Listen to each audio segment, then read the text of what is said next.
Gear matters, but how much it matters really depends on how well that you can use it. And that's where custom functions come in. And I'm going to show you my favorite 3 that have helped me improve my filmmaking, whether it's documentaries, commercials, or just shooting content. The first one is replacing the shutter speed button on the back of the FX3 with audio recording levels. And there's 2 reasons that I love this custom button. Audio changes all the time. If I need to go into the menus to change it, then I can no longer see what I'm filming and I've now lost that shot entirely.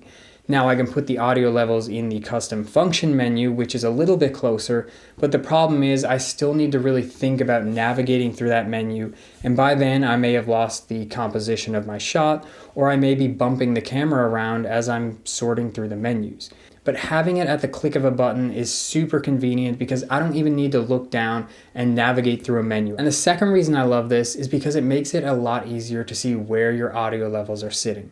If you use the audio levels display that you can see in the top left corner of your FX3 screen, you're not actually seeing where it's sitting between, negative 30 dB and 0 dB. All you're really seeing is a colored bar. But by pressing the audio levels custom button, I can now actually see the range and see exactly where the audio levels are sitting. So not only do I use this custom button to change levels throughout the shoot, but I actually use it in the beginning to help me set the levels. The autofocus assist setting allows you to use the manual focus ring on your camera while you're in the autofocus mode. And this can be extremely helpful because sometimes autofocus doesn't behave the way that we want it to. And I like using this feature in 2 ways. Number 1, if I know I'm switching between subjects, I use the manual focus on the lens while I'm in autofocus mode to make sure that that autofocus is switching to that new subject. So that way I don't have to hope and pray that when I pan the camera over or a new subject comes in the frame that the autofocus works, because sometimes it just doesn't. The second way I like to use this is for sticking on a subject. Sometimes your autofocus just starts hitting something in the background or in the foreground, and all of a sudden you're missing something important.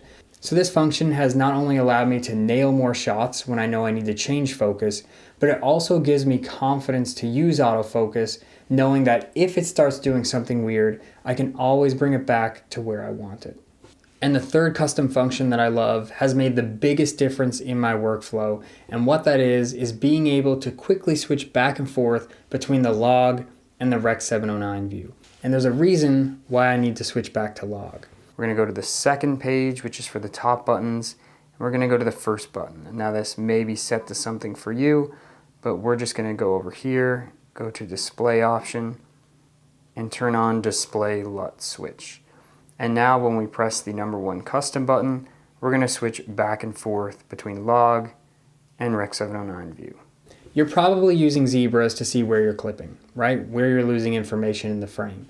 Now, if you're using the zebras in the Rec 709 view to see where you're losing information, the problem becomes if you change your custom LUT, or if you're using Cine EI and you're changing the exposure index of your shot, you're now going to have to go in and change those zebra settings because where clipping is has probably changed. And so we might be clipping and nothing is showing up on the zebras, so we think we're not clipping, or it shows that we're clipping a lot sooner than we really are, and so we bring our exposure down and we're losing light that we could have had in order to have a less noisy image and a better exposure. And that is why I always just go to my zebras, set a lower limit of 94 plus, and just check in the log view, because this is always going to give me an honest representation.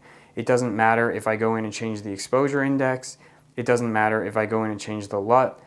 The log view is always going to give you the honest representation of your footage. So if you implement these 3 custom functions in your workflow, I guarantee you're going to end up with better quality work because you're going to feel more confident and you're going to save shots that otherwise would have been canned because the audio levels would have been wrong, the exposure would have been wrong, or the autofocus would have thrown everything out of focus that you needed to be in focus. So I hope this helped. Good luck shooting and get out there and practice.